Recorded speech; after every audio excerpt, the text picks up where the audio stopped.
característica de estos cánceres es que va a iniciar en edades tempranas. Esta prueba de cáncer hereditario siempre se la tiene que hacer la persona que está afectada de cáncer, porque hay varias enfermedades que pueden ser de origen genético, no nada más el cáncer.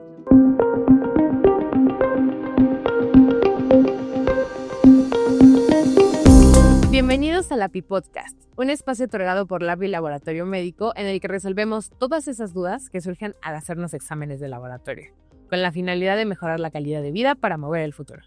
Yo soy la médica Suzy Marcel y los acompañaré durante esta sesión de aprendizaje. Me encuentro muy honrada, pues el día de hoy está con nosotros la doctora Andrea Ocaña Gómez, quien es médico cirujano por la UNAM. También cuenta con una maestría en Ciencias de la Salud con especialidad en Biología Molecular por el IPN.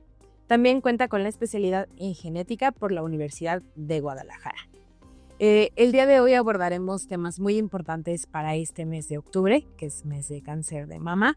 Y justamente en este abordaje que queremos hacer, queríamos hablar con una experta sobre este tema porque sabemos que todas estas pruebas genéticas de las que les hemos hablado, de pronto resultan un poco escabrosas o difíciles de entender. Así que muchas gracias, doctora, por acompañarnos el día de hoy. Muchas gracias por el espacio.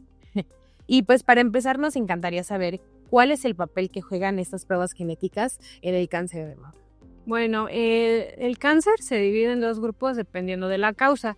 Del 80 al 85% es el cáncer esporádico y del 5 al 10% es el cáncer hereditario, que está causado por una mutación genética o un cambio en la información genética que predispone a desarrollar cáncer. El cáncer de mama pues es el cáncer más común en todo el mundo, entonces también puede ser causado por mutaciones genéticas, principalmente unas que se llaman BRCA1 o BRCA2. Justamente teniendo en cuenta que tal vez este 5 o 10% que nos menciona, tal vez para nuestros lapiescuchas pueda sonar como poquito, ¿no? Pero en la medicina, el tener un 5 a 10% de poder llegar a tener cáncer relacionado a una herencia genética de nuestros familiares, sobre todo directos, ¿qué simboliza? Pues simboliza que hay riesgo de desarrollar cáncer, ¿no? Entonces, bueno, la característica de estos cánceres es que va a iniciar en edades tempranas, que hay aparición de varios cánceres en una sola persona, es decir, inicia, por ejemplo, con cáncer de mama a los 40, luego le da cáncer de ovario a los 50, también se puede relacionar con cáncer de páncreas, cáncer de piel. Entonces, lo importante es hacer las pruebas, bueno, cuando hay sospecha de un probable cáncer hereditario, es importante hacer las pruebas para prevenir el cáncer, la aparición de otros cánceres, prevenir también la aparición de cáncer en los familiares y hacer algunas medidas terapéuticas.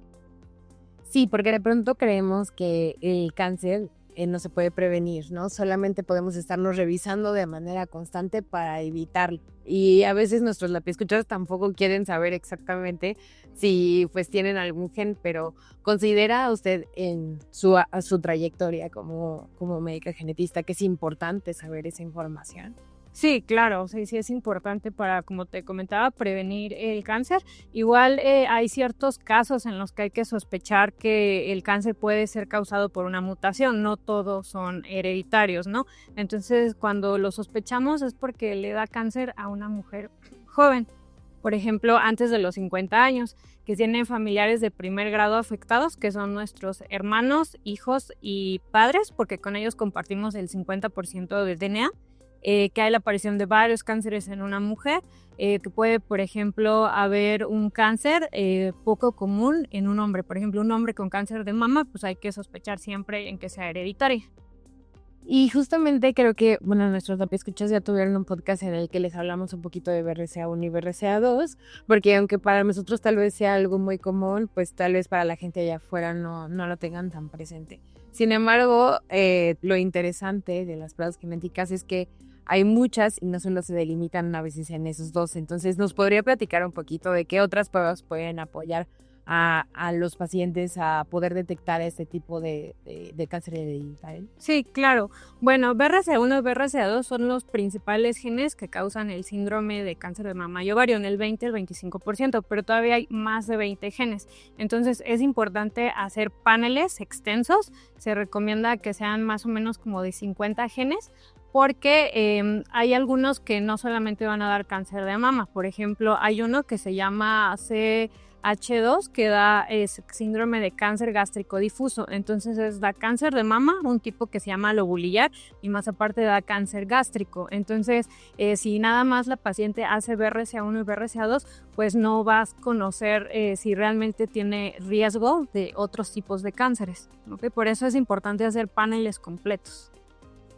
Qué importante lo que mencionas sobre el tipo de cáncer de mama que tuvo algún familiar y que eso pueda predisponer a alguna mutación genética, porque de pronto, bueno, también le agradecería mucho si nos explicara qué es una mutación, porque cuando hablamos así, bueno, yo siempre lo asocio a películas como X-Men y demás, pero tal vez nuestros escuchas no la tengan tan presente, ¿no? Como nosotros podemos llegar a asociarlo porque lo vimos alguna vez en la carrera. Entonces eso es muy interesante, y lo otro es justamente el hecho de que posterior a que ya tuvimos ese diagnóstico, no solo estamos pensando en lo que nos pasó tal vez a nosotras como mujeres, sino en lo que le puede pasar a nuestros hijos o a nuestros familiares dependiendo del diagnóstico, ¿no es así? Sí, muy bien. Bueno, contestando a tu primera pregunta, las mutaciones genéticas o cambios en la información, bueno, siempre yo le digo a mis pacientes, hago como una similitud, que los genes son como libros de información que nos dicen cómo somos y cómo vamos a funcionar. Entonces, estos libros tienen un orden, una secuencia de letras que van a dar una instrucción para que se haga una proteína. Cuando hay una mutación o un cambio en esta información, se refiere a que hay una pérdida, una ganancia, una sustitución, una duplicación de alguna de estas letras. Por ejemplo, bueno, sabemos que la molécula de DNA, que es como la molécula de la vida, está formada por bases nitrogenadas o como ladrillos, ¿no? Entonces estas se aparean por complementariedad. La G se une con la C, la T con A. Entonces, cuando hay una mutación, puede ser que en vez de que la G se una con la C, se une con la T. Entonces, esto ya cambió la instrucción, ya no se va a formar adecuadamente la proteína. Entonces, en términos sencillos, una mutación es un cambio en la información genética. Y en cuanto a quién se debería de hacer este tipo de pruebas, ya que hablábamos de que, por ejemplo, si mi mamá tuvo, espero que no, un cáncer lobulillar y entonces yo ya tengo que revisar, aunque sea hombre, tal vez, otro tipo de cáncer asociado a esa posible mutación. O sea, ¿cómo podemos ayudar a nuestros lapiescuchas a que entiendan quién se tiene que hacer el estudio? Claro, esa es una muy buena pregunta.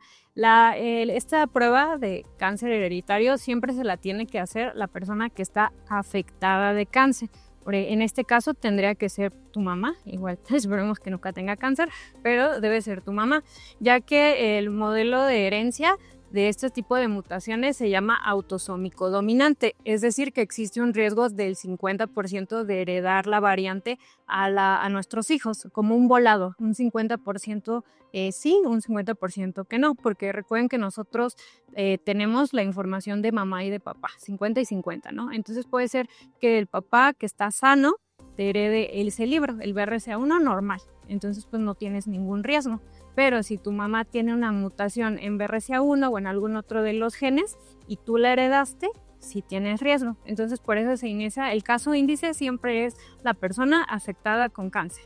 Y después se hace como el estudio de segregación a los familiares, iniciando con los hijos, los padres si es que viven, y los hermanos. Y ya, por ejemplo, no sé, la paciente tiene 5 hermanos y de 5 hermanos 3 salieron positivos a esa mutación.